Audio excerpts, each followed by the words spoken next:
world where equality is just another euphemism for mediocrity, where participation is more highly valued than achievement, where just enough to get by is the new standard of excellence. There is a small minority of people who fight back against such apathy, who struggle daily to reach new heights. These brave few are the hope for the future, the bright shining light for the next generation.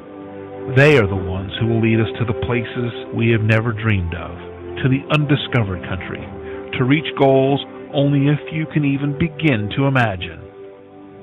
Unfortunately, none of those people could be here tonight, so kick back and relax. Prepare yourself for several hours of fun, friendship, fascinating conversation, and fabulous music.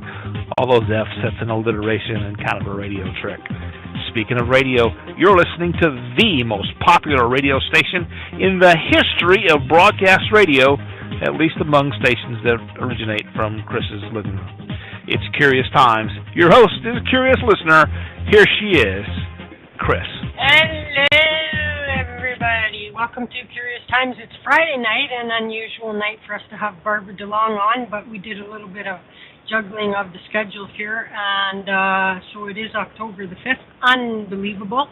And Barbara is here with part of the ongoing Barbara DeLong discussion series. And so we'll be having once a year, and either near the end of a year or at the beginning of the year, where Barbara can maybe do some letter rip readings, that kind of thing. And then also I kind of like the beginning of the year with Barbara, as we get to hear whatever thoughts she has in terms of upcoming predictions, and find out what's going on there, and perhaps revisit what was anticipated for the previous year and what happened and didn't happen. Although we definitely avoid politics, Barbara and I, because we do not see eye to eye on that at all. But so that's good. It's good. But we don't mind. I don't mind talking about religion or anything else. But politics is bad right now. Anyway, just to quickly let you guys know what's coming up tomorrow. We have Kimber on Sunday. We have Hillary Black. Aaliyah Dawn is here on Monday. Tuesday, Melissa Bruce. Wednesday, Kathleen Moore. Thursday, we're off. And Friday, a week from tonight, Salva Dutton is here. And so we have a pretty full broadcast schedule for the next 7 days. And so, but Barbara's here tonight, and she's been doing the show with me for a long time now, many years, and I've been doing her own show for many more years than that over on Blog Talk Radio, and she runs her show called Nightlight, and you can just Google it, for crying out loud, but you can also go blogtalkradio.com/night-light, and you can also go over to Amazon, and you can pick up either her Cosmic Deck or both, her Cosmic Deck of Initiation, which is a really cool, where is it? Oh yeah, I do have it nearby. A really cool Oracle deck, which is one of the only, if not the only, deck that has round cards, beautiful mandalas on them. And so the Cosmic Deck of Initiation, she also authored a book called Whispers of Spiritual Wisdom. So both of those things you can get over there on Amazon, and just go to Amazon.com and look up Barbara DeLong. You will get hooked up. And Barbara's had many, been at this gig for a long, long time. She must have started when she was 2. And but she's been like researching like crazy, and having her own experiences and all kinds of amazing things, and of course doing guiding people, coaching people, giving readings, that kind of thing. Whoa! Holy! That was not good. The Cosmic Deck of Initiation wiped out my whole cup of coffee. And so now I have a situation. And so I know if I put my arm down, luckily it's got everything but my keyboard. So what I'm going to do is bring Barbara on, and you can find out more about Barbara DeLong by going to www.barbaradelong.com, barbaradelong.com, and you can check out her plethora of amazing information over at her website, and you can also find links to all of her, to her YouTube and to other archived shows and things like that. I'm dripping and leaking everywhere.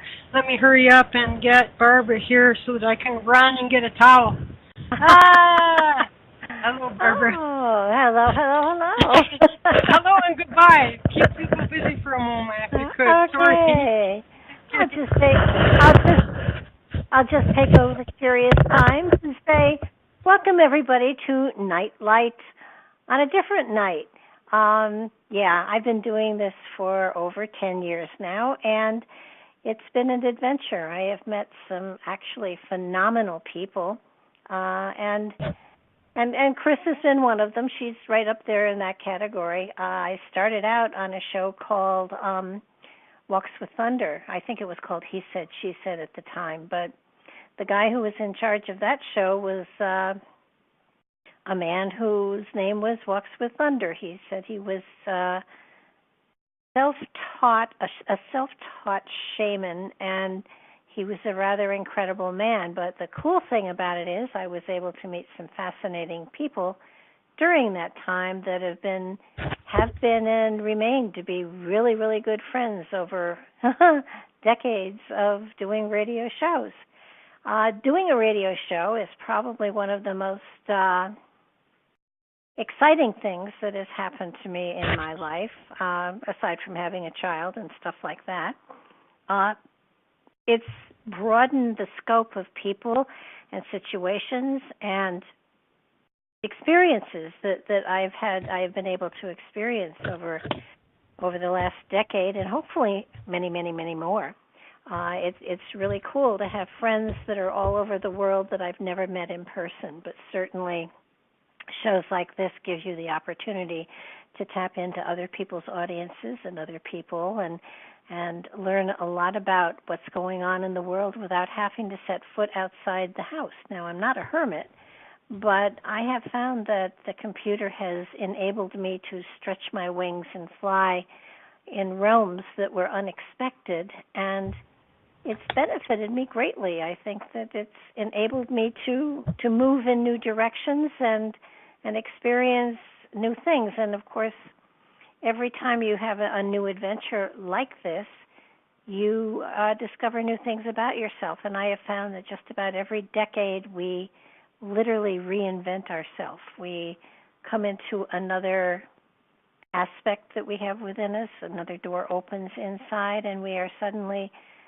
able to explore and go through new portals to new aspects of ourselves that we never knew were there. I can't tell you how much it has meant to me to have Chris as someone that I can count on to help me out when I have a disaster, and I've had many. And it's been a joy to be a part of her ongoing rotating guests over the last little while. It's not that I'm drawing it to a close, because I'm certainly not. It's yet, in my mind, the beginning of another decade, and so therefore, new adventures, new beginnings, new things going on. Just lately we had a configuration of stars and stuff like that basically said, make notes, this is the beginning of a new phase for everybody, and make sure you write down what you want to do for the next 20 years. Wow, 20 years. Jeez. 20 years. It says I've been disconnected. Have you ended, or are we talking still? No, we are still talking, and it's still recording. Okay. Then I can get on to I was waiting for you to come back so I could kind of do you might have had a blip on your internet maybe or something. That could be. But anyhow, I need a new sheet of paper. Everything is, including my lap. I decided not to go and change my pants on top of it. Oh, that's fortunate because I was about to move your whole show over to Blog Talk Radio. I would have come back and went, oh, good, night off. So I've been talking to Jenny. Oh, yeah, nice. And I am going to, I am pretty sure the first of the year, do some shows on IntuiTalks. I wanted to do teaching shows where I could, have the cards out on the table and teach people about the deck of cards and everything. Mm-hmm. And so, and then I thought, on top of that, I do gem casting, and that was another area I wanted to explore, and then psychic art as well. All three of those modalities go much better with video. And yes. So I think after the first of the year, I will have occasional shows on IntuiTalks as well. Nice. Yeah, I'm looking forward to it. I'm very excited about it. And let me see what else. There was something else that was really important that I was going to tell you. It will be easy peasy for you to also play audio if you call in using Skype. If you just call in, using Skype. And it can be if you don't have a paid Skype account, you can just go into the Skype to Skype caller and Skype into the show that way. And that's how I do it now. I no longer use that complicated process I used to have to use to share audio on the show. So really easy now. It's really easy. It better be easy because otherwise I won't do it. Very easy. Very easy. I'll show you. I'll help you. I'd be happy to help you. Fantastic. Now the other thing was that deck of cards you were showing. Hope you didn't talk too much. No, they didn't. They were unscathed. They wiped out my everything, and now I didn't even go collect them. They're fine. They're over there behind the TV. They're fine. Well, like they bounced down, hit the coffee mug, and then went over behind the TV, and they weren't anywhere near the liquid. Well, they originally sold for $29. Mhm. And they're not printed anymore. So now, if you want to buy a deck, you have to really go searching for them, and you will pay anywhere from $60 to $140 for a deck. Wow. And that's wow. That's you. Well, mine are up for $150. Anybody? Any takers? No, I'm kidding. No, serious. Wow. It's I used to be, I don't know, maybe 10 years ago, I would find them online for like $6, and I would buy 10 or 15 decks because it was so cheap. And now I had somebody who gives them out on a regular basis get a hold of me and said, I can't find any that are, beneath $70, $80 now. Wow. So they are finally getting popular. Limited edition now. If you want a deck, you're going to have to search. Wow. Okay, well, I'll have to take that off then. It's no longer it's no longer on, but the book is still available under Barbara DeLong on Amazon, right? Well, if you Google me, you'll find the book, and you'll find the cards. Other sellers have them, but they're used. And I think the last time I went on and looked, and I should not speak out of hand here, but if I go on Amazon, I was really very surprised about that, to be honest with you. Cosmic Deck. Let's see, of initiation. They were $20. Holy shit! 4 used and new from Canadian, $130.99. One used was $256.38. I want to see what asshole is selling that for. So somebody in Canada. Yeah, there's a new deck for $96.99, and there is a used deck for $20, and that's less than I have seen it in other places. I mean, it's really kind of exciting. That's crazy. Why can you not get them going again, or what? The publisher told me that he'd reprint them for me, but I'd have to order 3,000 decks, and he charged me $6 a deck, and I don't happen to have $18,000 that I can throw around. Or replace the stores, 3,000 decks.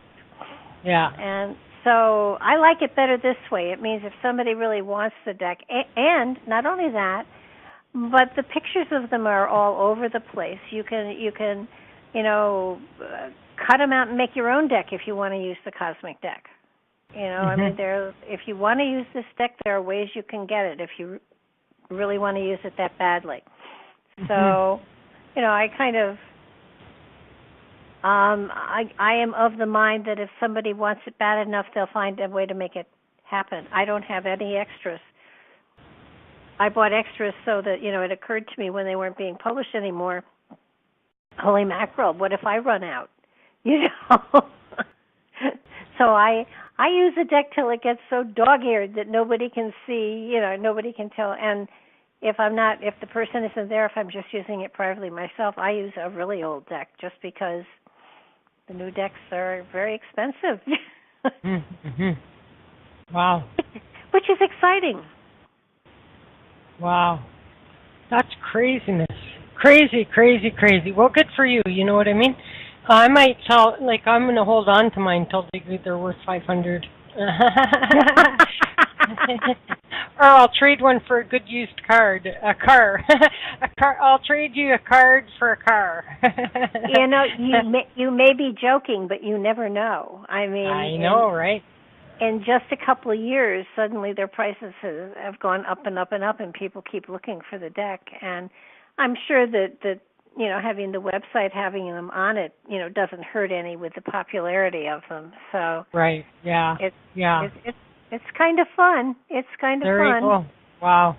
So what have you been up to, and what are we doing? What are we doing here on a Friday night anyway, Barbara DeLong? We're talking about past lives, and the reason we're talking about past lives is that a week or so ago, I had on my show a lady named Dina Miriam, and her book is called My Journey Through Time, a spiritual memoir of life, death, and rebirth.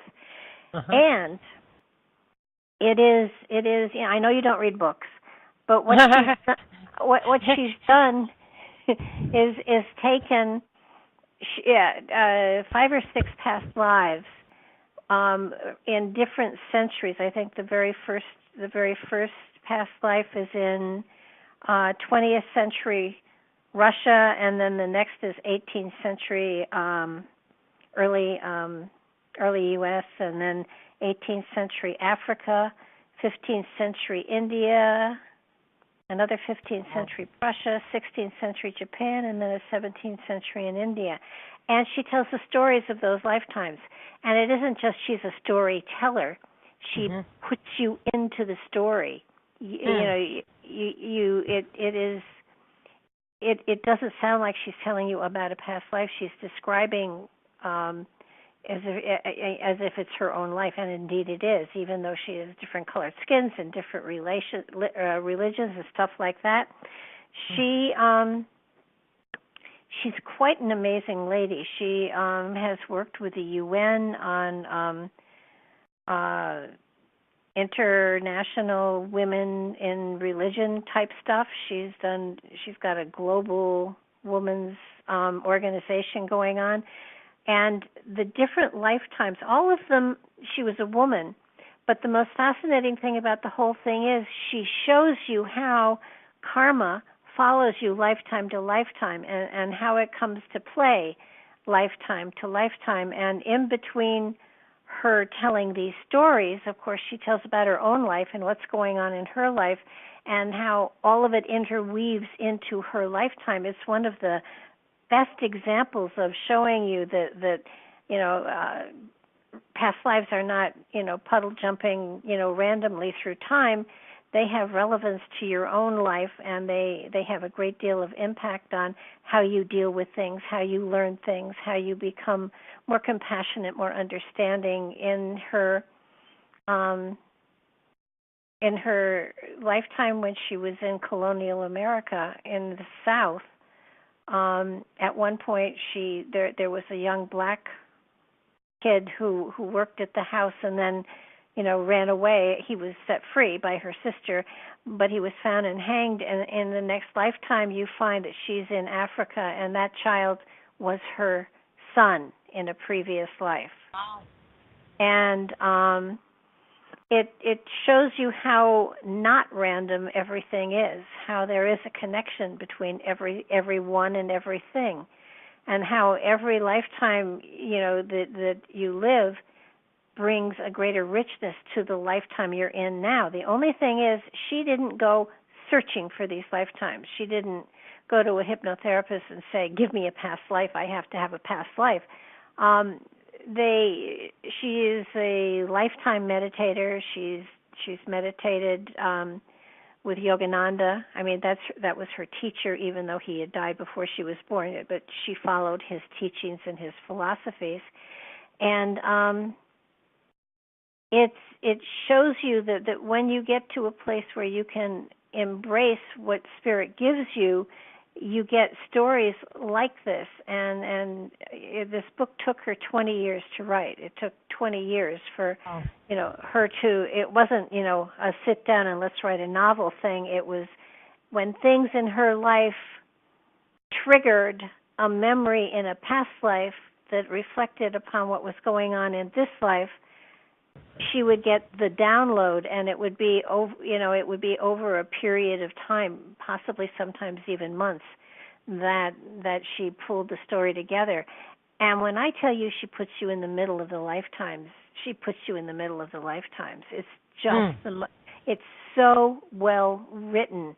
I read 1 to 2 books, maybe 3 sometimes a week. This one I couldn't put down, and that's saying a lot. Great. That's great. That would take a lot. That would be like, unthinkable, right? I suppose if you're telling your own story in a way, then that's different. You know what I mean? But thinking about tackling such a book as somebody that doesn't have, knowledge, like, oh my God, that just seems like a mountain of a book to have to write. Well, I think that basically, she journals a lot. And so after 20 years, she had journaled all of this information and then put it together. And when I spoke with her before we did the show, I said, one thing that, question that I'm curious about, I said, I know we have, lifetimes as men and women, but you've chosen just women. And that's I think, because her Global Women's Peace Organization, it's just apparently she was going to, I want to get the name of it right, because it's the Global Peace Initiative of Women is the name of her organization. And she's gotten all sorts of prizes for peace and stuff like that from India and all over the place. So she's a fascinating lady to talk to. And she is writing a second book, and in the second book she does go into one of her lifetimes as a male. But that was my only, my thing was, come on, we have target market, marketing 101, have a target market. And so she wanted to target the women. She already had a base of sales there to be had, right? I guess. I don't know even that this book was meant for her organization. It was just something she felt that she had to do. And but I mean, if you have so many, like if you have an organization like that, means you have thousands and hundreds of thousands maybe of contacts, right? All over that the could world. be. That could be. And so if you're going to sell something, it makes sense that you would use those networks to get word out about your product, right? That's true, although I am having big doubts about Facebook and LinkedIn these days. I mean, Facebook is, I don't know what Facebook is doing, because I put out notices and people don't get them. And it's bad. It's bad. I noticed that you went to the other new place, and I'm like, I'm not going to any new places ever. You know what I mean? I cannot handle one more place to log into and crap like you to worry. Oh no, I went to the other place, but I haven't stayed there. I mean, I've got I started a chat room and stuff like that, and then I didn't put anything up in it for a week, and they took me off of the open chat room bit. So you have to post once a week, or they take you off. And no, that's not for me. Yeah, so, yeah. No, I mean, for me, I always had, like, I use it to post my show, and that's about it, and when people, they go, well, I put it on Facebook, I go, like, if you want me to find out about something, you're going to have to do better than just posting it on Facebook, because, trust me, I don't run around looking at everybody's Facebook pages, and, I don't even look at feeds or whatever all that crazy thing is, notification stuff, and half the time, even private messages don't work properly. Or else I'll be able to see one, but it'll be all frozen and locked up, and I can't reply to it, and it's insane, and it just frustrates me. So I just go. Yeah, life has certainly changed tremendously in the last 5 years. I mean, I've got thousands of people on Facebook. I've got 4 different pages, and the other night I have for you.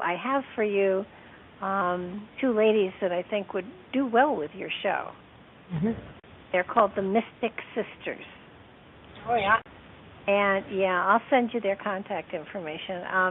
I've brought a guy named Mark Eddy into the show, and every so often he does a show that he hosts, and I just run the switchboard for him. And these 2 girls were his guests last night. Tuesday night. Mm-hmm. And man, they would be so good for your audience. They're mediums, and they spout spiritual stuff. And that's good. I think your audience would lap them up. Good. I will look. I'll keep an eye out for that from you. Yeah, I'll send you their guest form, because I think that they would work out well on your show, and they're I mean, not for me, because I'm not putting psychics on my show anymore.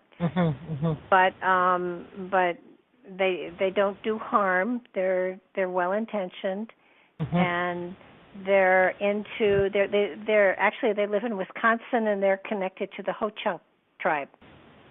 Oh yeah. Interesting.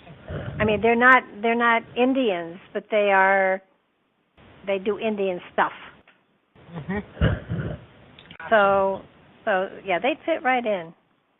Indian stuff. Oh Lord. So there's a new show on TV, Barbara, called Manifest. Yeah, I saw that. Did you see it, or did you see the ad for it, or like? I've seen the ad for it. I have it. I've DVR'd it, so I can. Good. The first show, right near the end, gave me like full body heebie-jeebie. Really? Goosebumps, man. And that never happens to me with a stupid TV show. You know what I mean? And, So very interesting to see. I'm going to be interested to see where it goes, what direction it goes. And I like some of the stuff that they've injected into it is, I guess, to really show you, because this thing affected a twin brother and sister, and so a second later, the next day, basically, for the little guy. His twin sister's now 5 years older than him, and he's still a little boy, and she's a teenager. You know what I mean? Oh, wow. And like, it's like, wow. So I'll be interested for your reaction to it. I will definitely catch up on it. It's been. You should have 2 episodes now to watch. Yeah, I do. I do. And for everybody else, tonight it's on, the second episode is on a repeat, so it's on a repeat tonight for you guys on the major network. So if you have regular cable TV or whatever, then you should be able to catch it if you haven't yet. And so I recommend it, but which usually means it's doomed to failure. Whenever I really get into a show, like it doesn't get renewed or something like that, you know. Well, now wait a minute. That one show you recommended to me about, you know, everybody was sterile and women who could have babies were. Yeah.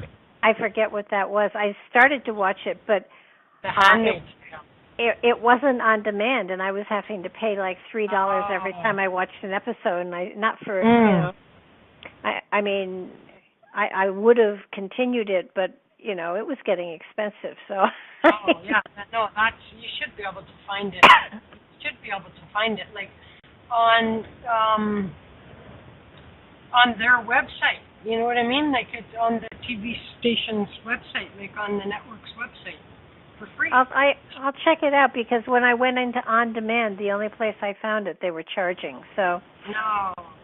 You should go right to the original, anyway, The Handmaid's Tale. So it'll be starting up again, I think, at some point here in the not too distant future. And so I actually did start watching that at one point in time. I do recall I do recall some of it. So you do have weird taste.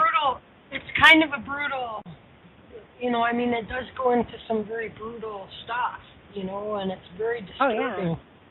Sensitive people, but well, aren't you the one that was into The Walking Dead too? Yeah, I am into The Walking, but that's different. You know what I mean? It's different. Like I really like this is night and day. These two, because it's easier for me to look at the Walking Dead one and go like, this is pure fiction, you know what I mean? Like it's just a horror genre, and it's like what I enjoy about it is the relationship stuff and the, you know, the psychology of the survivors, you know, and this kind of thing. That I have to look at ugly ass zombies getting stabbed in the head all the time, like isn't the part that I enjoy. You know what I mean?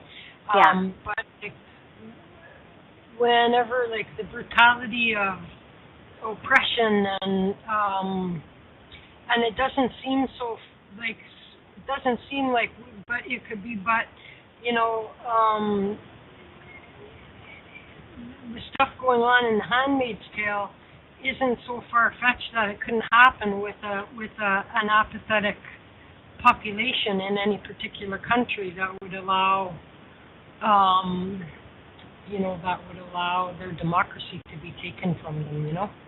Yeah, that is scary. It really is, and you know, population is going down. It's people are having trouble getting pregnant and stuff like that. So you do begin to wonder, you know, what's happening to us genetically and stuff like that. That's scary. I did want to throw out another author for those people who are interested in reading. Yes.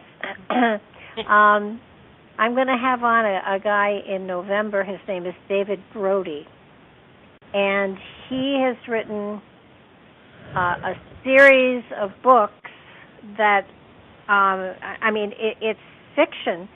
And he has, you know, a couple that kind of moves through each book. But it deals with ancient artifacts all over the United States. Whether it's, you know... And all the artifacts like the Newburgh Tower and I mean the you know, of course he got me with the chambers and the walls, and I mean all of the hieroglyphs and the pictographs and things like that are found all over this country, and giants and stuff like that. So he's got 8 books, and Mark Eddy introduced me to him, and I set up to have him on my show. And when he asked Mark what book did I want to talk about, Mark said all 8 of them. I've read 7 of them so far. I have the 8th one to go through yet, but then I will have read all of the books that he has that deal with Prince Henry Sinclair coming to this country and a lot of the Templar material and a lot of the Freemason material, and how those influences have been with us for literally thousands of years here in this country. And it's a good series of books to get a taste of the artifacts that are out there. And he has pictures of the artifacts, and he gives you factual information on them, and is in the back of each book.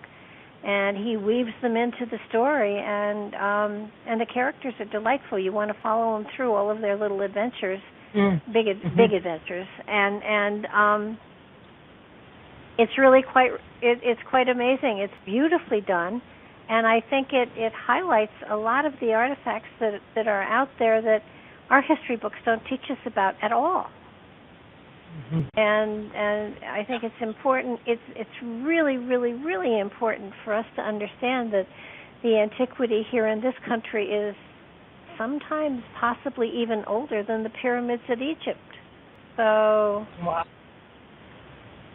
Cool stuff. Yes. Cool beans. And so you always find the most interesting people, you know what I mean, for your shows.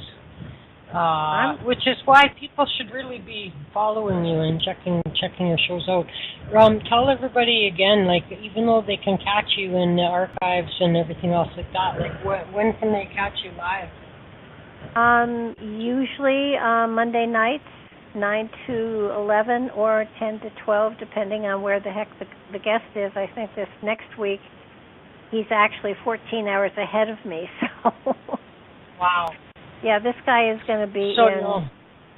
I think we're doing the show at 10 o'clock this coming Monday night, and and the YouTube channel carries the shows too, and Mark has been doing really cool shows on things like the Mothman Festival and some of the ancient flower beds that have been found in the Michigan area that go back thousands and thousands of years. And I think in one of the Brody books, they were talking about the Micmac people. So it's well, because there's a lot of, because again, like even those brothers that are doing the whatever treasure they're digging up there, those two brothers, like Vivier. You mean Oak Island? Yeah, Oak Island. They're over there on the east coast of Canada, and of course that's where the Micmac are too. And so,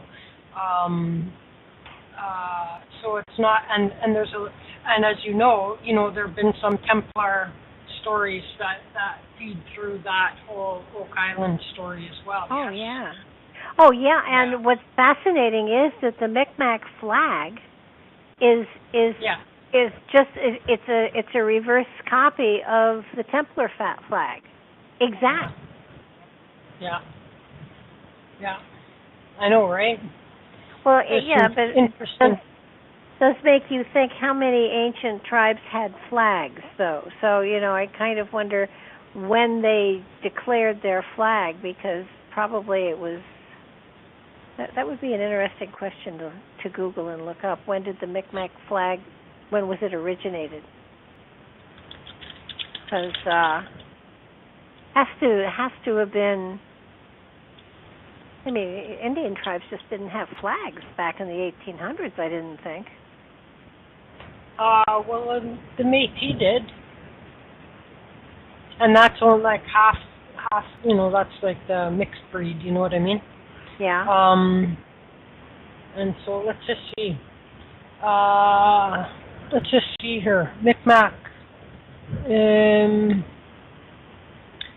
They were one of the first to make contact with the white people. Okay, so Micmac national flag has 3 colors, red, white, and blue, signifying 3 divine persons, the Father, the Son, and the Holy Spirit. The cross signifies Christ who is crucified. Let's see now. Come on.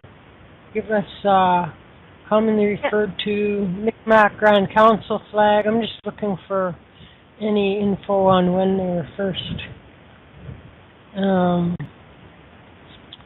Okay, I'm going to have to Google it a different way.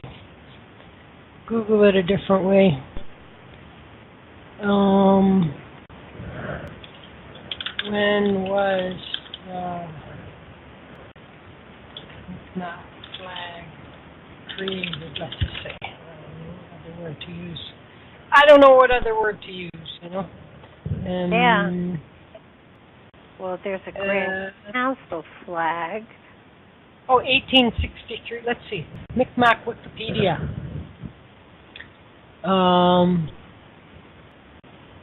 Okay, Micmac Grand Council flag. Yeah, it's the Grand Council flag. I mean, that's the Templar flag. But, and the Templars had to have been there in the 1400s, 1400s. So, I mean, the Sinclair, the Templars, you know, from what I've read, were there in the 1400s in there someplace. Mm-hmm. So, yeah, I can find a picture of it, but I can't find. And the other flags you're talking about were after the Christians came to convert everybody. So okay. Let me put it this way: when did the Micmac flag first appear? Yeah, that's a good one. Okay, various flags and their meaning. I don't know if that's still gonna. Where is the Micmac tribe from? Let's try this first. Their flags and their meanings. Okay, so let's see. The Micmac were one of the first indigenous people of North America to make contact with European visitors. Continue to fight for recognition. The flag. Okay. And why would they not give us? Nope, they're not giving us any. Okay, no. Okay. The flag was first raised. Here it is. The flag was first raised October 4th, 1900 in Halifax. Okay. So Prince Henry Sinclair. That's the Micmac national flag. Okay. So. And the Micmac state flag, if they tell us so. No, the only thing I could say is 1900 was their, and it's not showing me a picture of the national flag on the site. Yeah, they're saying here that Prince Henry Sinclair hit the shores in 1398. So and he was a Templar. So that's when that flag, that's when they saw that flag. Now, and it says that they were one of the first indigenous people of North America to make contact with the European visitors in 1000 AD. That was Basque fishermen. And then Henry Sinclair in 1398. So, I mean, that it is an exact opposite of the Templar flag. They've had plenty of time to see the Templar flag and decide to do it reverse. It's not like it was something they saw in 1398 and decided to make themselves the flag of. So somebody has an article titled, "Did the Micmac worship Henry Sinclair as a god?" And so this guy's saying in research, I'll give you guys, Jason Calavito. In researching the Henry Sinclair story, I found one claim repeated frequently in the recent literature. The Micmac people worshipped Henry Sinclair as a god named Glooskap, and the myth of Glooskap is identical to the history of Sinclair. Glooskap was the first introduced to non-native audiences through the 1894 book, The Legends of the Micmacs, and So clearly there was, a fondness at the very least, a deep fondness, you know what I mean? And so one could see why they would adopt such a similar flag. You know what I mean? Oh yeah, I mean, from what I've read, he respected the tribes, and he honored their traditions, and one of his major, I guess, lieutenants actually was shot and killed by accident because he actually had passage to be able to tread, without interference, and somebody got bow happy and killed one of his lieutenants, and one of his lieutenants is buried, and there is a marker that has a Templar in suit of armor with a shield and a sword in Massachusetts someplace on a rock. I forget which one it is, but again, it's another one of those artifacts that is definitely here in this country, and people should pay attention to this kind of stuff. That's why this series of books is so cool, because it really, the Newport Tower and all of the other stuff comes into play here. And the story is fiction, but the artifacts are really there. And there are pictures of them, and the Narragansett stone, all of the stones that all of the things that really say, people were here long before Columbus, and a lot of them have been able to be carbon dated so that it illustrates the fact that our history books are so wrong. It's just so sad. Yeah. Well, and they're going to continue to be wrong. I mean, I love how they just a state will just decide to eliminate huge things in American history out of their history books for their schools. You know what I mean? We're deleting this. And so, what? Good, bad, or indifferent, your history is your history. You know what I mean? And so to delete, recently there was a state that was deleting some ridiculous, here, let me just quickly, I'm sure that a lot of people won't have a problem with one. I'm going to gingerly balance on this topic, but recently eliminate from history, and let's see, I'll be able to tell you what. Texas, okay? So from their curriculum, they're going to remove, and Helen Keller, they're going to remove Helen Keller from the history curriculum. They're going to remove Hillary Clinton from the history curriculum. You know what I mean? They're going to remove, what else was it? Why? I mean, that's my point. Whether you like them or don't like them, you know what I mean? Yeah. It's part of history. Well, that old saying, those who don't pay attention to history are forced to repeat it. Yeah. That's right. And that's really scary. Why Helen Keller? I mean, she was an amazing lady, but I'm not sure what contribution she made to history, but she was. Well, look what they're doing. They're taking down the statues of Southern generals and all sorts of things. They're trying to whitewash history, and so somebody called for the removal of Billy Graham from the curriculum, but Billy Graham's staying, and he's part of the required lessons. But Helen Keller, nah. Hillary Clinton, nah. But we got to keep Billy Graham. You know what I mean? You couldn't be more obvious. Right? But you get right down to it, and I mean, the ones that are taking down the general statues and stuff like that in the South, now that's part of their history, and it's an important part of their history, and they shouldn't be taken down. There was a war between the North and the South, and there were wonderful people on both sides that had to pick. I mean, a lot of the generals, a great many of the generals all went to West Point, and they suddenly had to,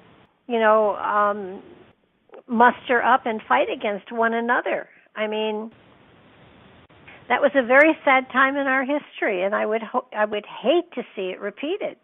And they wanted to eliminate Barry Goldwater, who was the first Jewish presidential candidate. Like, it's just to say, like, that how, like, okay, like, I'm all for streamline, you know, like, pick what's important. Like, how many times do we talk about in school, like, teach me something that I'm going to need in life, you know what I mean? But, some of this stuff is, like, if you're going to have a course on American history or whatever, you know, anything like this, then there's some things that, you know, and if you're going to get rid of this, and this, then keeping Billy Graham defies logic, in my opinion. You know what I mean? Well, when you get down to it, I mean, Thomas Jefferson sent the two guys to go out to the Pacific. I keep wanting to say Courier and Ives, and I know it's not them. And they were told to look for Indian tribes that were utilizing the Celtic language, or Indian tribes that had white Indians, because Lewis and Clark. Thank you. I was going to stay up all night trying to remember that. And they were given a code called the Grand Code to send messages back to him to let him know what they found. And do you know why he did this? No. This is the cool thing. He did this because prior to the settling of this country and, you know, the different nations claiming different parts of it, there had been a papal bull issued by Rome that said that these major countries that were now deciding to go out and claim, you know, different pieces of land on the globe to themselves. And the papal bull said that they could claim the territory if there were no Christians there. Mm. Now, so, excuse me, so when we revolted against England, we sought our freedom from the English monarchy. Mm-hmm. But if there had been Christians here before England claimed this territory, England would not have had a claim on us. Therefore, George had no reason or ability to give us our freedom or not. Wow. So Jefferson was looking for anything that would say, yes, there were Celts here before Columbus came, before the British claimed this territory as their own. And then when they did the Louisiana Purchase, we didn't have enough money in our bank to pay the let me get this right now, to pay the French the money for Louisiana. So we borrowed the money from England to pay for the Louisiana Purchase. It gets better. This is where borrow from Peter to pay Paul. Well, it gets better because we borrowed the money from England to pay to France, who was in a war with England. Oh my God! And that's how we bought the Louisiana Purchase. That's hilarious. And all of this is history, and why isn't this taught? It's cool stuff. No, I know, and I appreciate that if you're going to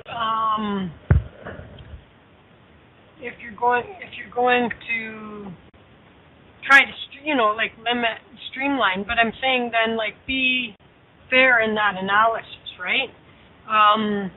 So, I mean, if you look at someone like Hillary Clinton, she was only the first lady, she was only Secretary of State, she was a measly presidential running person or whatever you call it. So how do you talk about Bill Clinton? Is Bill Clinton suddenly single now or what? You know what I mean? And it's just if you're going to decide that no politicians are in it, then fine, wipe out all the politicians and make a special course, that students that have interest in political stuff could go and take or something. You know what I mean? But like to surgically extract this and that and have no logical. Well, if you look at all of our presidents, all of them have had flaws. Every single They're human beings. Yeah. They're human beings. And everybody, you know what I mean? Like everybody, every one of us.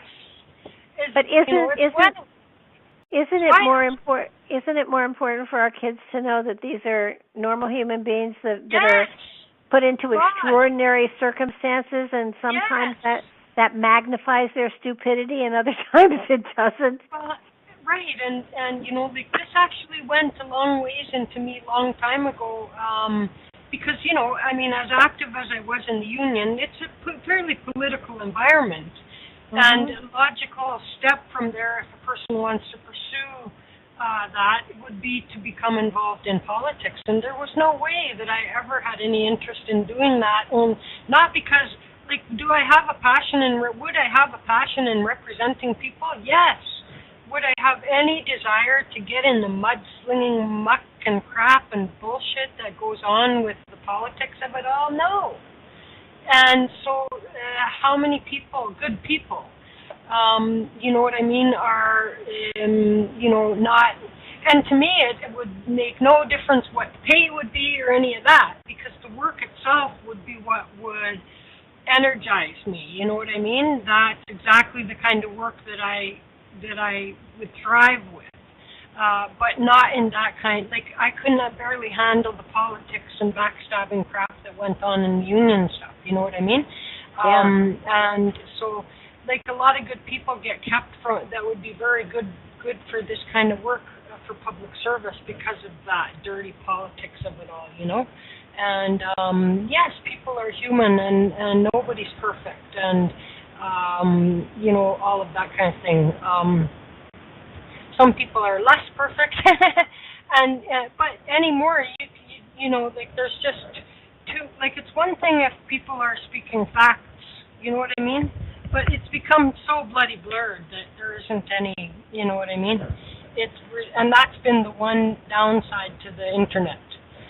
It is how easy it is to spread really detrimental lies about people on the internet and have that catch fire. And once it's, you know... Yeah, but not only that, but people read this stuff and they don't check it out. They just take it as fact, and they're off and running. And that, I think somebody was, this goes back a couple of years, but they were calling a politician a Nazi, and I said to this person, I said, I'm not familiar with that term. Can you tell me what a Nazi is? And she just looked at me and she said, well, you know, Nazi. And I said, no, tell me what that means. Yeah. She couldn't define it. Yeah. And I said, but you're calling this person a Nazi, and I'm not understanding what you're accusing them of. Right. Well, he's a Nazi. And I said, well, that's fine. What's a Nazi? Yeah. Is that good?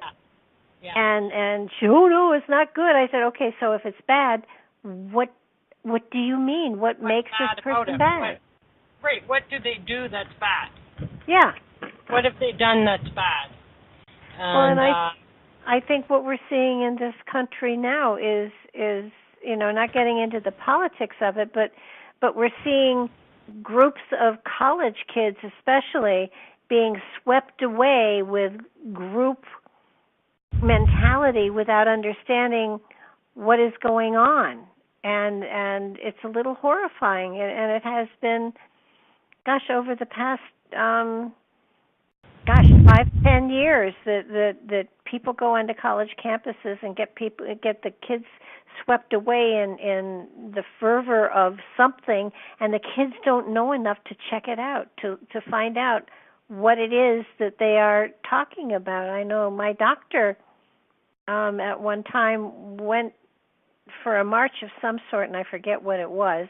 And when she came back, she said, I did it with my daughter, and it was a wonderful bonding thing. And I said, but what were you protesting? And she said, oh, I don't know. I said, so you were in this huge mob and you don't know why you were there. And she said, well, we bonded. And I said, well, couldn't you have bonded in a different way? Could have gone for a spa day. Yeah. No, it's just. Well, but I mean, people have always been, and I know that when I was younger, my parents were conservatives and progressive conservatives, they call it over here, and when I started to, and so the first time I voted the same way they voted because that's how my parents voted, even if I didn't like my parents, you know what I mean? Yeah. And plus then there was this, they always won, you know what I mean? So that must mean that, they must be doing okay or something. But then by the time the next election came around and I had matured a bit and understood, so these people stand for this or that, and this is what, no, I don't agree with that at all, Yeah. and in my very core, that is not anything I support. And so I very much became independent in my own choice politically, and had nothing to do, growing up in a place that I grew up in, which has up until the last time in my province, always elected a right-wing government. Always. I mean, I got to be 49 or something like this years old before the New Democrats ever got in, and so this was the mentality of the majority of the people that live in my province. You know what I mean? And but when I start, that's why I go, you have to be fair to people. So they would go, are you in favor of a tax cut, right? Because they're trying to, the conservatives want to get their tax cut through. And so they ask the man on the street, are you in favor of a tax cut? Would you like to see your taxes go down? Hell yeah. See, ask them this way, okay? And are you prepared to trade off your after-school care and the local swimming pool and the ice skating rink your kid gets to go to for free to have a tax cut? No, I'm not. Mm-hmm. And the answer changes then, And you have to be fair to people and say, what am I giving up to get this beautiful tax cut, right? What will I have to pay for out of my pocket, and will that amount of money coming out of my pocket become more than the tax cut would mean to me in my pocket? Understanding that oftentimes tax cuts favor the wealthier people, and so that they're getting a big, because anything that's on a percentage anyway, right, Barbara? As we used to always say when I was negotiating collective agreements, we would have the lowest paid people in the hospital, and then you would have in one bargaining unit, and then you would have the trades guys in the same bargaining unit. And so a 5% pay increase across the board would give the trades guys 2 or 3 times more dollar per hour raise than the lowest paid people in the laundry. So going on a pure percentage wasn't fair, because the gap widens then. A 5% increase to somebody making $25 an hour is a lot more than somebody making $10 an hour, right? Mm-hmm. And so if every 2 years they get another 5%, these guys that started off being $15 an hour or more, after 5-6 years of that, they're going to be closer to $20, $22, $23 an hour more, and then so on. And so a percentage of anything is always going to favor the more wealthy people. And so I just say, be fair to people when you're asking these kinds of questions, because people go ahead and they vote for stuff that they think, you know what I mean, is one thing, and it's really, really not what they thought was going to be the reality for them. I know in the on the website I do the predictions for every month, and the last couple of months I've basically been saying, don't rush to judgment, get the facts. Don't rush to judgment, get the facts. In all aspects of your life, no matter what's going on, don't rush to judgment. And it has nothing, and again, I'm not even talking politics here. I'm talking on a personal level. you get upset by something that is happening locally, or somebody does something to you. Get the facts. Find out why this happened. Not just get the facts. I took my own advice, and when my new bill for my heating stuff came in, instead of just signing up for it, I called the company and I said, explain to me how this works and what's going on. And she said, well, now that you've asked the question, we can offer you this. And, and I sat here saying, has this been available all along? And she said, it's been available for the last 5 years, but we haven't been able to publicize it. I saved over $100 a month on my heating oil because I was able to lock in a price that, and had I not asked, I wouldn't have gotten it. And I think that situation is out there all over the place. Ask for the facts. Ask questions. Don't blindly be led by somebody that says, okay, this is the way it is, and why? And is there any way around it? Can I change it? Is there a better way for me to do this? All sorts of questions like that will get you answers that are there that are not publicized.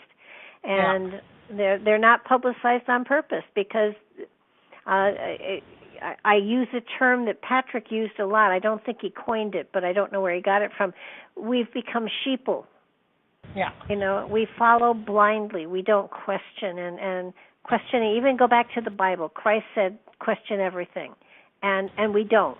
We accept but then they turn people that do question into labels of troublemaker, pot stirrer, blah blah blah, and all this kind of crap. And this is part of the thing too. That's causing a lot of a lot. And so it does. It takes a lot. Same with kids. Like these are also the kids that challenge teachers. You know what I mean? And then they wind up getting bad reports and stuff like this, and these are, and same within religion, right? Like in Sunday school or something. These are the same kids that are going, oh, wait a minute, you know what I mean? And and that's true, and I think you bring up a really good point there, that asking questions is a good thing. Asking them in the right way is really good. Becoming abrasive and nasty and shouting and screaming is not appropriate. But if you have a question, sit down and ask. I taught school for a long time, and if a kid asked a genuine question, I stopped and I answered it, even if it was, maybe not exactly what we were talking about. It's important to ask questions. If something is bugging you, ask the question. Don't just feel, oh, they'll think me silly, or oh, they'll question me or whatever. I have always been a questioner. I have always been somebody that says why or what if or how come, and it's never really gotten me in trouble. Sometimes people look at you like you're strange and have three heads, but they do answer your questions. And I can see when I was taking the adult, when I went back to college as an adult learner, it's like people would think of me as argumentative with some of the instructors, but they would be teaching the wrong thing. And so now when they were in my wheelhouse, right, it just so happened that this one law instructor was in my wheelhouse of labor relations, and they were misstating the law. And I argued and argued and argued, you know what I mean, and finally gave up that day. But to that teacher's credit, but not many would do this. Not many instructors or professors would do this. Good night, Sherry. Is the next day that instructor came back, because I kept saying, like, get the legislation, right? I could basically verbatim say the legislation, and the instructor came back the next day and go, like, Chris, you were right, and I apologize, and I was saying the wrong thing. And so, I will hang on to something, and and people will at that point in time find me to be extremely argumentative and overly passionate, but like you're telling the wrong thing, and when it's law that you're talking about, you know what I mean? Then like don't send people away from a law course. Now they think they know something, right? Oh gosh, and they're gonna apply, and it's an everyday thing, you know what I mean? And now they're gonna apply this, and they're gonna have all of the confidence that because their instructor at college told them this, and they're wrong, you know. And so, like, there are times when, like, I will gently, you know, try to go away, and I'll even do it like in a Columbo way. Wouldn't it be da-da-da-da, and try to be like so that I'm not making them look wrong or, you know, whatever. And when they dig in, then I dig in, and that's it. It's on. You know what I mean? Because I don't want the people to go away with the wrong understanding of what that is. And but you know, we often will see children in school be, you know, because you agree, Barbara, I think that in many cases they're not teaching children to be independent thinkers. They're teaching children to be followers, to be obedient little worker bees in the system once they become adults. That's the goal. Not critical thinking. They don't want to teach you to be a critical thinker. No, they want to teach you to repeat things by rote and not question it. Yeah. And it's wrong. I mean, the more I learn, you know, on this side of my education, the more I am appalled at what is being done to my grandchildren. Columbus sailed the ocean blue in 1492. He may have, but I think I've told this before. My grandson said to me at one point, "Well, Columbus discovered America." I said, "Really?" He said, "Yes." And I said, "Are you sure?" And he said, "Yes." And I said, "You're positive?" And he said, "Yeah, they told me at school." And I said, Would you just tell me where is it he landed in North America? Just tell me what part of the United States did he land in? Yeah. And you know, I said you can always Google it. And he came back a little while later and he said he never did step foot on America. On North America. And I said no, he didn't. Yeah. But we all think he discovered America. First of all, America wasn't lost. And right.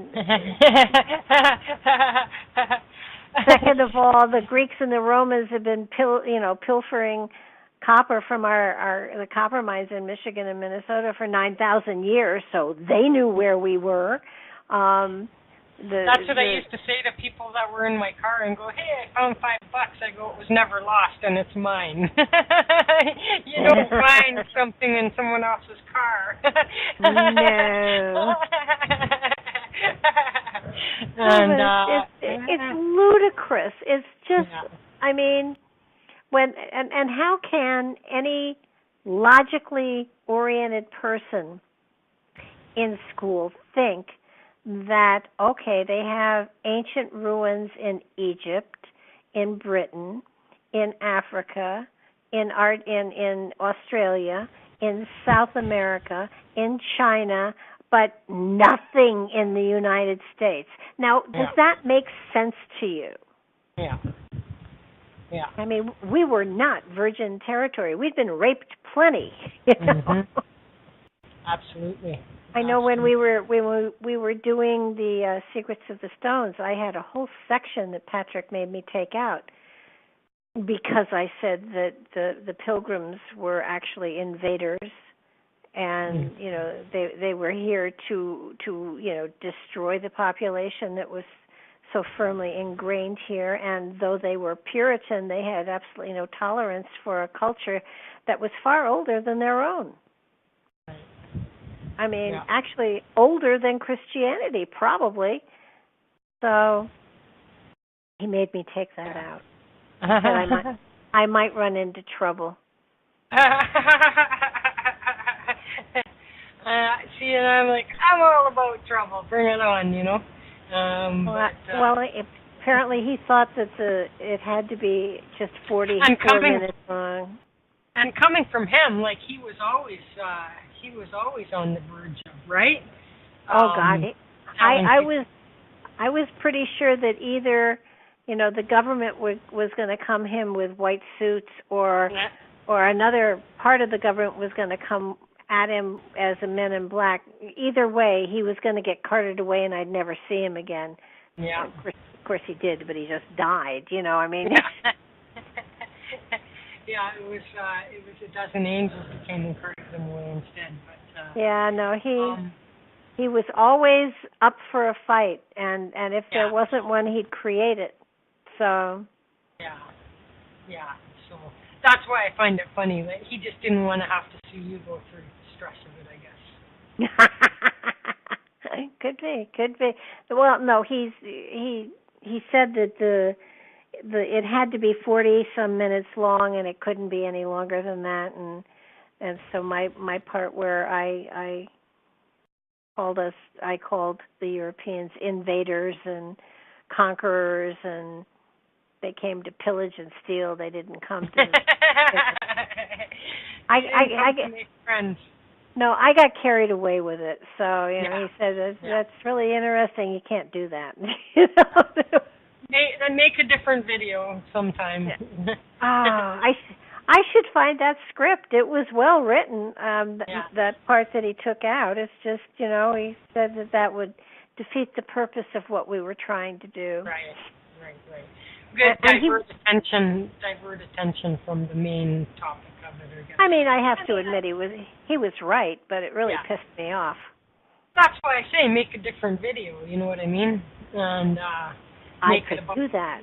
Yeah, make it about that, and then you're not, because that's the problem sometimes with trying to. It's like it spreads like a wildfire. It's like because and it's hard to stay focused on that was the original intent of the. Well, I think the more we researched, the more incensed I became with the cultures that were here. The Iroquois had an empire here.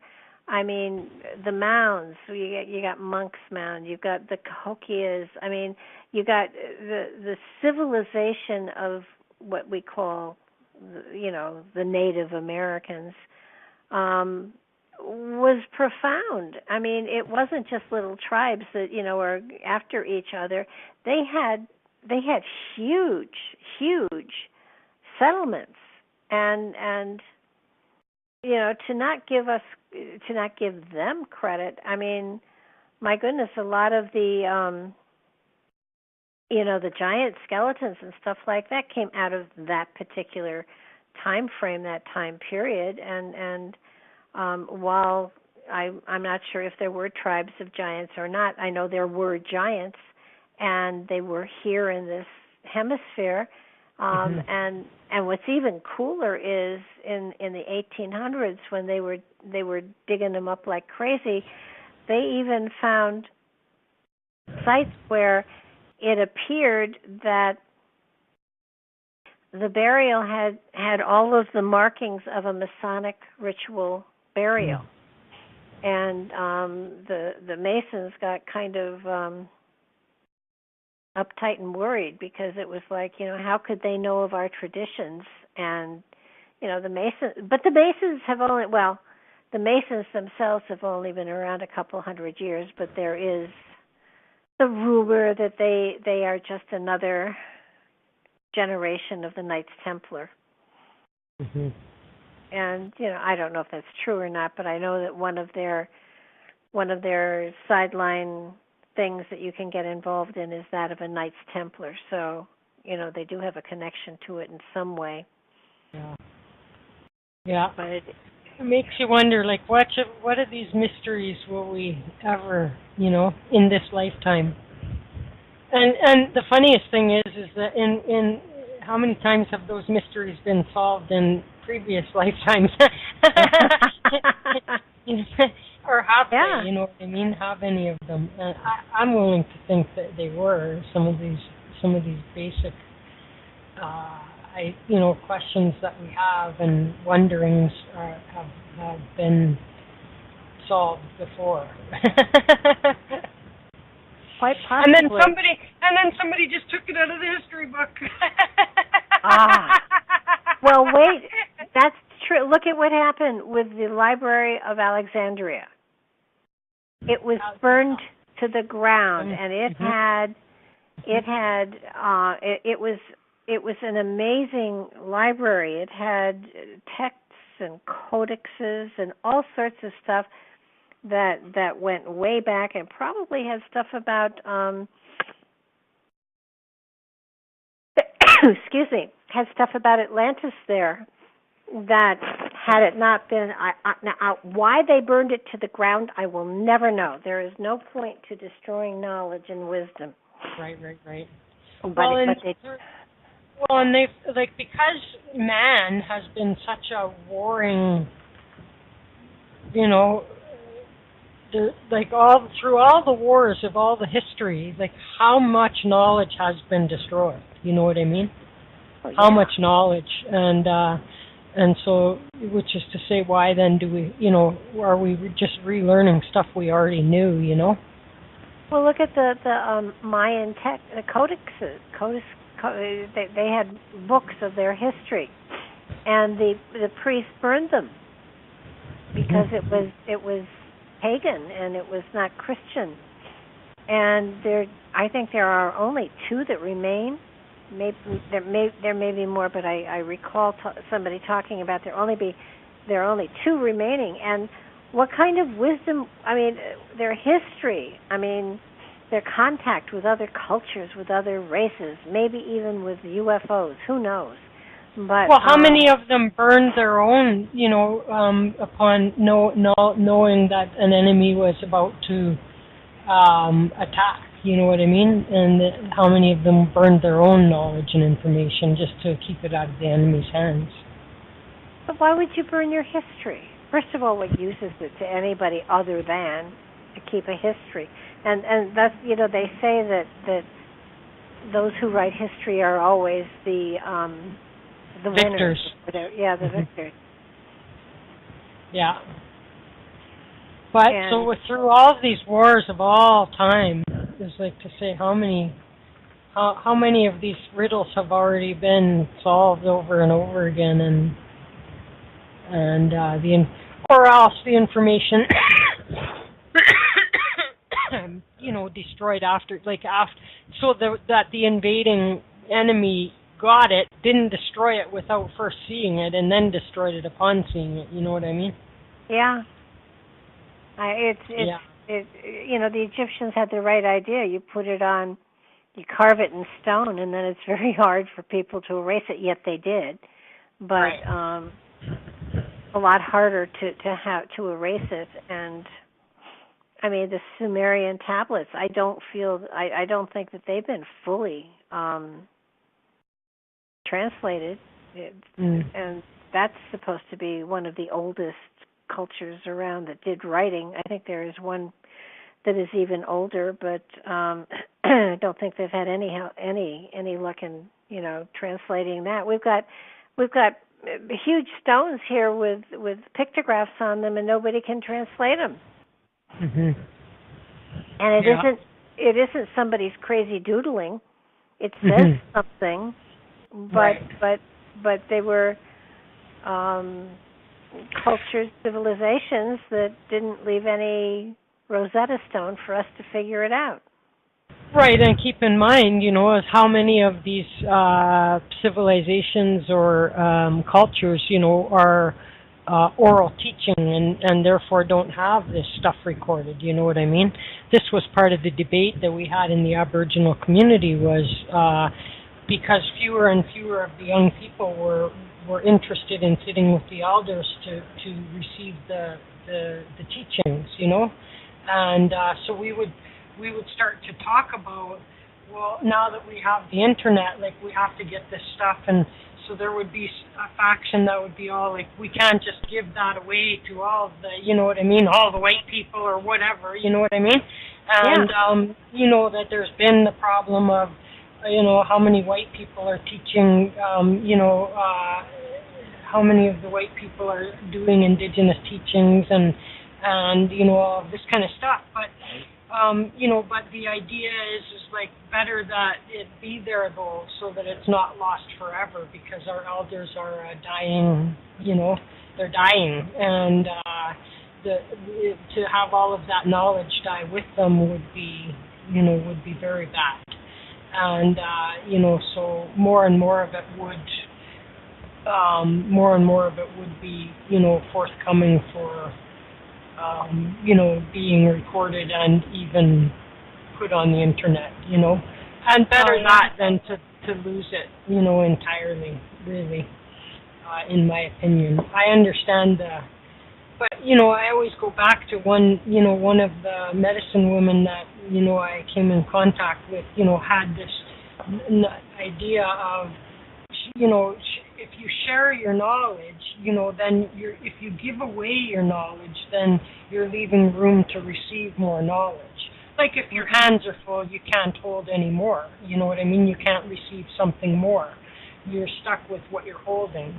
And so give it away, give the knowledge away, and you can continually be receiving new knowledge and then giving that, And so knowledge should be shared. And what people are going to do with that is going to be their own, you know what I mean? It's going to be their own consequences and their own, story.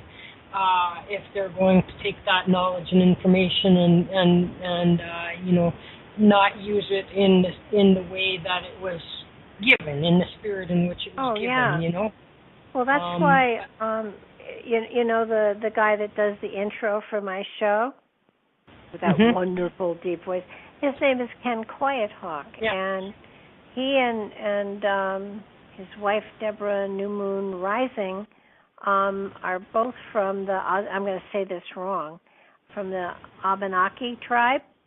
And they are both native storytellers, and they are preserving a tradition that is just it's amazing. And their website is nativestorytellers.com, by the way. And you have to respect people who are trying to preserve and promote a cultural richness that we today don't pay any attention to. I mean, first of all, our kids today don't, parents aren't telling our kids stories anymore. They, slam a CD in and let Disney tell them something.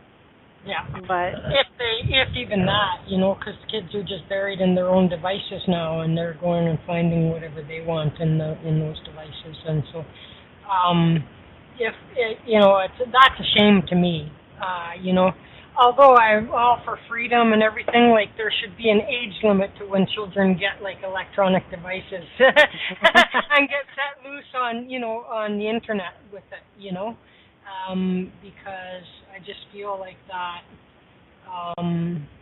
Again, we've talked already about how adults can't even be discerning about the knowledge and the information that they're seeing on the internet, and they're taking it as truth. And so what about kids that are being exposed to all of the same stuff? You know what I mean? Oh, you got kids with their little smartphones that are under 10 years old and able to get onto the internet and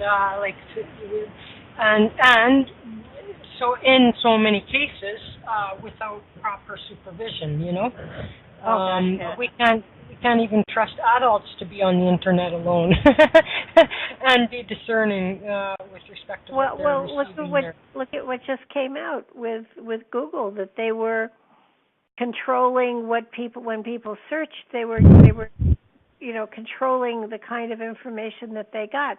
That's horrifying.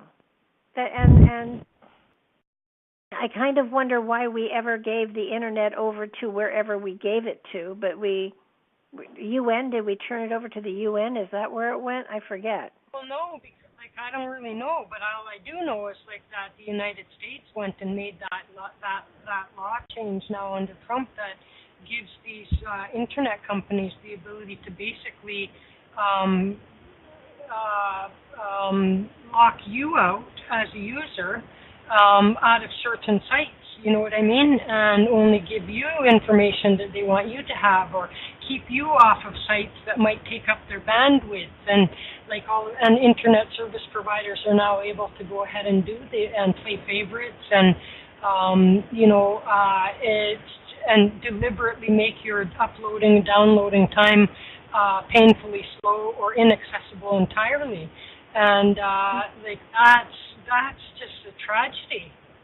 It was never internet is supposed to be the World Wide Web. This should not be, be belonging to an internet service provider that's now going to decide what sites I can call up. You know what I mean? Mm-hmm. Yeah. What?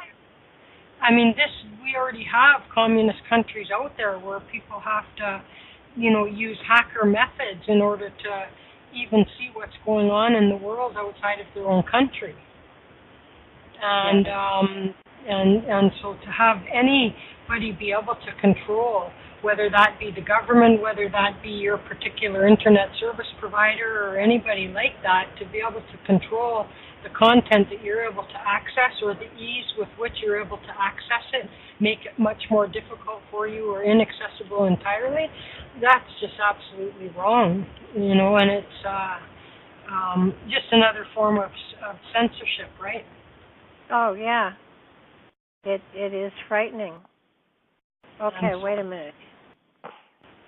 We handed over control to it. You still there? Yep. Okay. It sound changed. It says we turned over, but I'm not sure who we turned it over to. I don't know. We don't have any control over it. U.S. government has never had ability to set direction of this policy. Anyhow, we don't control it anymore.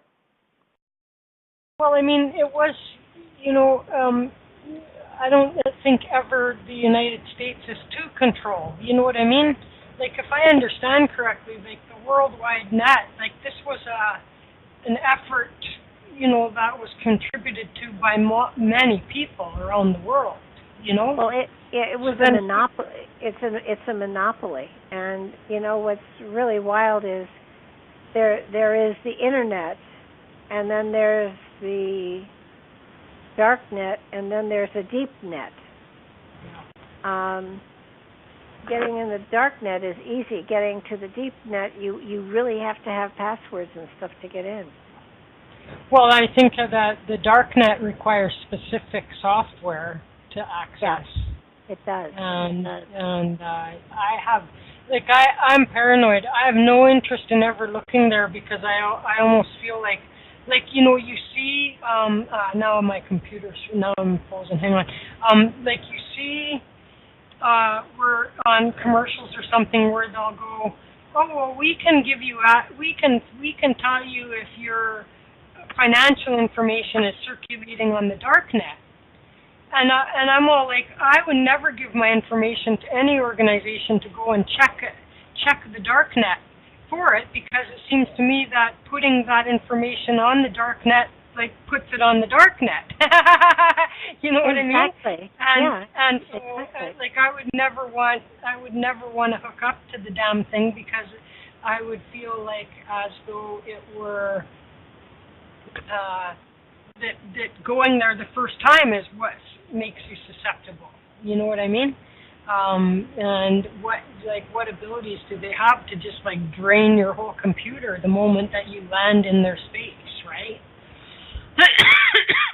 I mean, I understand that somebody who's stolen your information could then upload and put it on there and everything like that, but if it's not there to begin with and somebody starts punching your name or your information in there to search for it, seems to me it's putting it there. It's making a record of it. Absolutely. I have no interest at all in doing that. Now my computer, my webcam is all messed up. So we'll see if this makes it work. Okay, that should make it work. Okay. So yeah. But like that's exactly the thing that like nobody should own that. You know what I mean? The minute somebody owns that, like who owns the internet? Well, as soon as somebody discovers something that's so cool like that, they immediately find a way to abuse it. So the Webopedia says no one actually owns the internet and no single person or organization controls the internet in its entirety. The internet is more of a concept than an actual tangible entity, and it relies on a physical infrastructure that connects networks. Right. So you own the hardware that allows people to access. It's almost like owning a highway that lets you put a toll bridge on the highway so that I can get from Alberta to Victoria Island or something like that. You know what I mean? Yeah.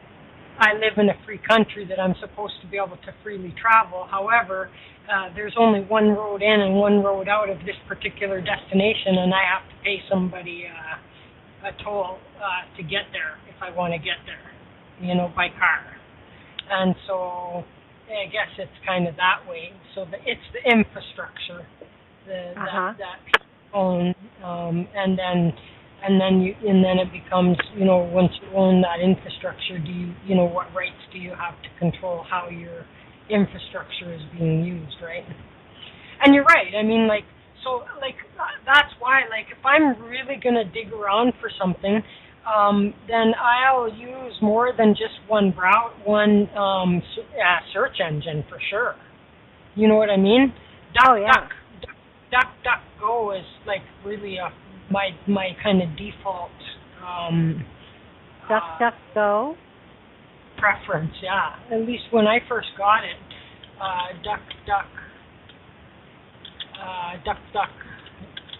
DuckDuckGo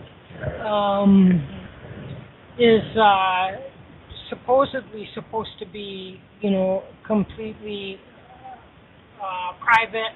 You know how Google also records every movement you make. You know what I mean? Yeah. And so DuckDuckGo, this was theoretically a private one that affords you more privacy on there. And so I went and got that years ago. DuckDuckGo. That's why I go.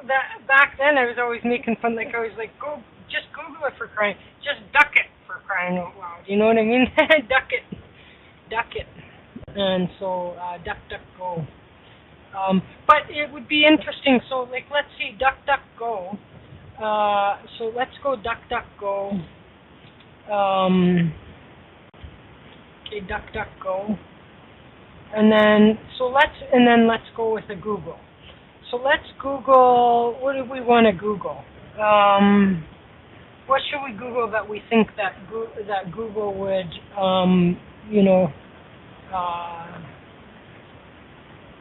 would not give us all the information that we want? Try Hillary Clinton. Okay, let's say Hillary Clinton. Okay, so Hillary Clinton. So there's the DuckDuckGo page, and then Google Hillary Clinton. And so let's see. The office of Hillary Rodham Clinton. Okay, so on Google, the very first thing is the Hillary Clinton Wikipedia.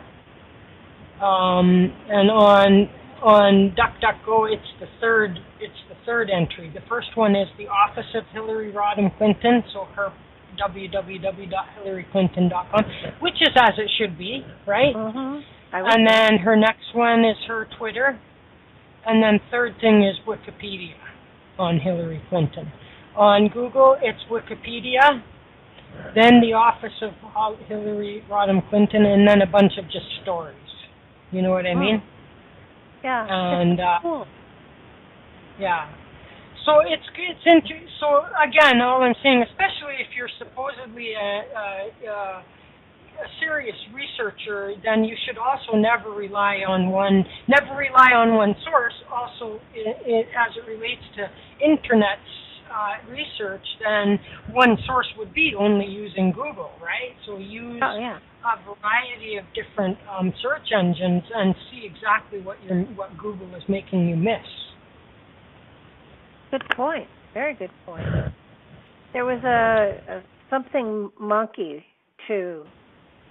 Search engine. Green Monkey or something like that? Never heard of that one. Yeah. Let's see. Search Monkey Archives, Yahoo's take on open web, a Search Monkey. Not Search Monkey? No, it's like Green Monkey or something like that. Interesting.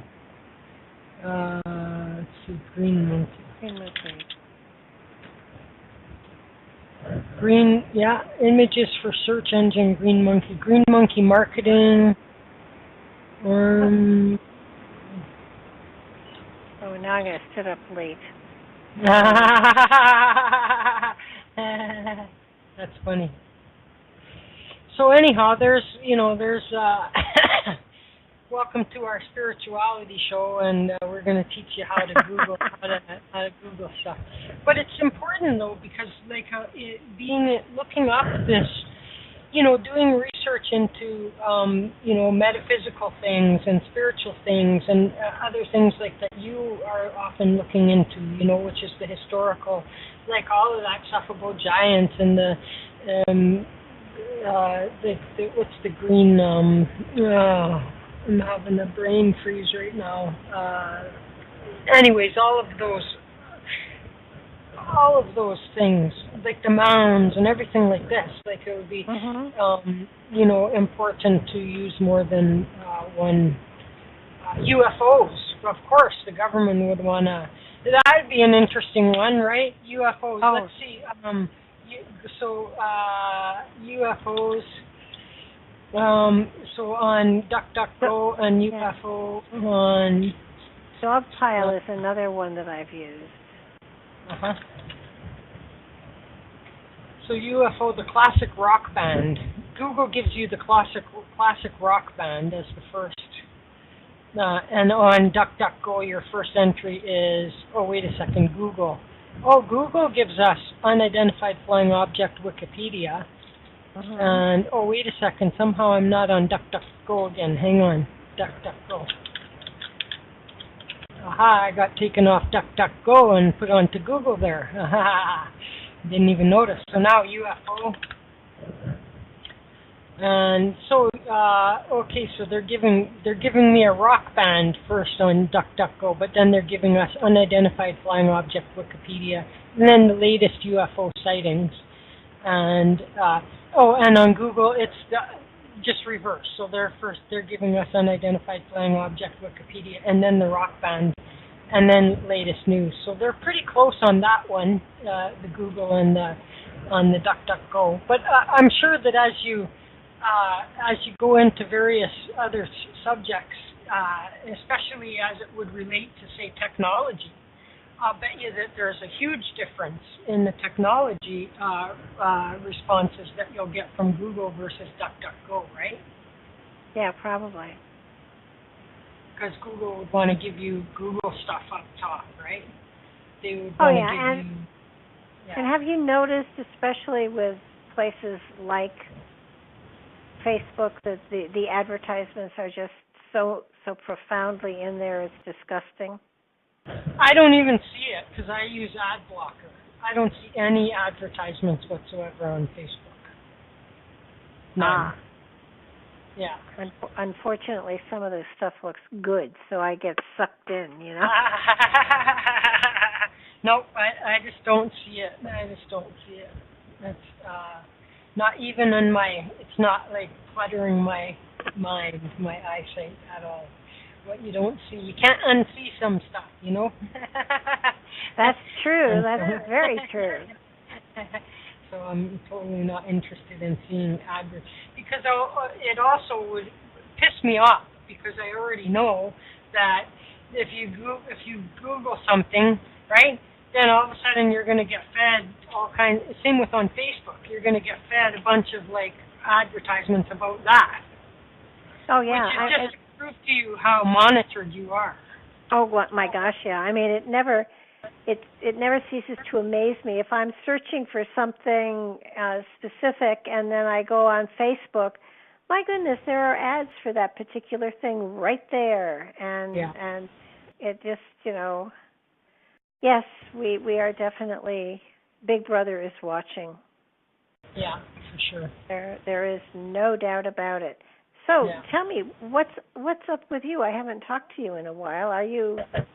No, nothing really. I've been having I keep on, again, as I get older, Barbara, I can almost bank on it. Now it's less time in between where my back is out or my neck is out or you know what I mean? It's taking less and less for me to sideline myself with that kind of a thing. My car is completely dead now, so now I'm getting to. I had the hilarious lugging of groceries home. I have this huge duffel bag that's not quite square like luggage, but it's essentially luggage, but it looks more like a big hockey bag or something. You know what I mean? And it has the pull-out thing and the wheels. You know what I mean? And so there's me going grocery shopping, load up all my crap and all my groceries into my rollaway luggage and lug it back home that way. And so I don't know what the heck I'm gonna have. I guess for winter I'm gonna have to go with one really huge shopping day where I get all the really heavy stuff, like a biggest bag of flour, biggest bag of sugar, anything that's the heavy stuff, and then take a cab home that day. You know what I mean? Down here, in the southern part of the world, we have things like Peapod that will deliver. Well, I went and I looked on some of these, and this one site, free delivery, but the prices are a third higher for every product. You know what I mean? So I may as well just go and shop myself and pay the $20 cab fare, right? And and just do that. What about Uber, Walmart? Walmart is. I have a problem with Walmart fundamentally, but I have a Walmart, not much further away. There's still, you're going to pay more for that service. Then I may as well just go myself, pick my own stuff out, because you pretty much eliminate your ability to purchase on sale. Whenever I go grocery shopping, whether I need something or don't need something, if it's particularly a bulk thing or whatever, if it's on sale, I'll load up on that, because if I'm saving over half price over the year on that item, that's a good deal. And so not going into the store yourself, you lose out on that. So if it's going to wind up being that any money I save, I should say any money that I save by not having to take a cab, I'm just spending because I'm paying more for my groceries, that isn't making sense, and I would much rather than just go and do my own personal shopping, right? While it's light snow out, while it's light snow out, I can understand it, but sooner or later you'll have feet of snow there. No, of course, and I'll have to. That's what I mean. Is I'll have to load up on. I'll take a day and I'll go, and then I'll go on a Tuesday where it's 10% off Tuesday, and then I'll go and I'll load up on everything, and then load up on every non-perishable thing I can. You know what I mean? And then take a cab, and then maybe all I need to do is go and get some fresh fruit every few days, or in between, right? And then that's not a problem. I don't have a problem doing it that way. And but I was just outraged at it's just maybe 4 blocks, maybe 5 blocks max or something is gonna cost it's a $20 cab ride or even a $12 or $15 Uber ride. It's crazy. It is. It's insane. And most of that is the for a cab is, I don't even know what they start the meter at right now. Here, let me see. In Edmonton, what do cabs start the meter at? How much does it, okay, vehicle for hire, okay, taxi, okay. So this taxi start is like $367 before you like even get the door closed. You know what I mean? I feel like that it's even actually more. So to go 3 kilometers, they're estimating $862, and that's not true because I got an estimate for exactly from that grocery store to my house. It's a $20 estimate. You know what I mean? And so I guess the only way I can do is to take the ride once and find out exactly what it is, you know? And let's see, 1 kilometer. Maybe if you're going a shorter distance, there's an extra search. I don't know. I can't figure it out. Used to be able to tell you exactly what they started it at. I feel like that they're starting it off at basically $4 before you even go. You know what I mean? As soon as you sit in the cab, it's already almost $4. And so that's, you know, I mean, I'm sure they got to make a living too. You know what I mean? Oh, so $4.50, and so Diane's in Toronto, and they charge you $4.50 just to sit in it, just to open a cab door and sit in it before the guy even gets going anywhere. Wow. Crazy. Very crazy. Yeah. So, yeah. And God forbid that you hit a red light. You know what I mean? my luck, there would be a funeral procession, a 500-car long funeral procession that stops traffic dead, and I'm stuck in a cab. $10 for 2 blocks. Yeah. Wow. Diane says, and it's crazy, you know. Definitely. So I've been thinking of what other I should hotwire. Like I could get a toboggan. Like if I could get a toboggan for winter, you know, get a toboggan, build up some walls, or put a big attach a box to it. You know what I mean? A toboggan, and then lug that, like whatever. You know what I mean? But it's ridiculous. I'm gonna have to get that. I had to get a job. That's just all there is to it.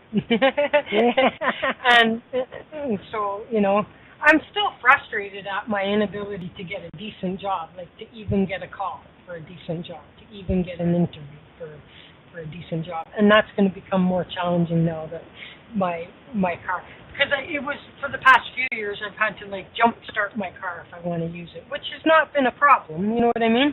So I jump start my car, no big deal. And then I'm good. And as long as I don't turn the car off when I get where I go, and it's all good. And so that wasn't a big problem for me, but now it just won't even simply start. So I either going to have to get a battery and redo that part, or so I'm worried that if taking the car in to get it fixed is just the things that need to get fixed are so so numerous and expensive that I'd be better off just buying a used car, I guess, at this point. You know what I mean? And so the question of that. So whatever. But I mean, if I could get a job downtown, even like I could figure out how to use the public transportation, because they have like a light rail transit that goes into the downtown, and that would be easy enough. You know what I mean?